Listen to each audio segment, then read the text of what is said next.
Dans le livre de l'Apocalypse, nous découvrons une vision prophétique empreinte de mystères et de symboles célestes. Cette vision nous montre deux figures essentielles, l'épouse de l'agneau et les invités à ses noces.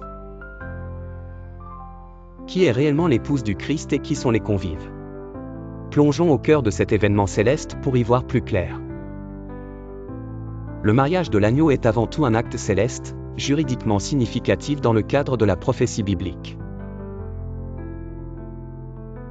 Nous lisons qu'avant même son retour sur terre, le Christ reçoit son royaume céleste, symbolisé par la Nouvelle Jérusalem, qualifiée d'épouse et de femme de l'agneau, Apocalypse 21, 9-10. Ce mariage céleste illustre le moment où le Christ est investi de tous les droits légaux sur son royaume, la terre rachetée, un royaume éternel, et la cité sainte où résideront à jamais ceux qu'il est venu sauver. À ce titre, le mariage de l'agneau représente la remise officielle à Christ de la domination, de la gloire et du règne, tel que décrit dans Daniel 7, 13-14. Ce n'est pas encore son retour sur terre, mais la reconnaissance céleste de son autorité souveraine sur toute chose.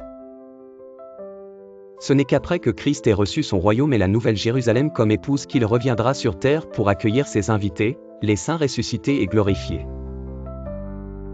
Ces invités sont ceux qui ont cru, persévéré, et vaincu par la foi. Heureux ceux qui sont appelés au festin des noces de l'agneau, lit-on dans l'Apocalypse 19h9.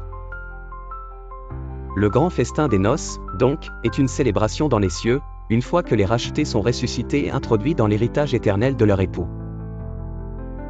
Les invités triomphants prennent place dans la cité sainte, participant à la joie du royaume. En conclusion, si l'épouse est la Nouvelle Jérusalem, nous, les rachetés, constituons les invités glorifiés. Nous sommes les citoyens du royaume éternel que le Seigneur a acquis pour nous.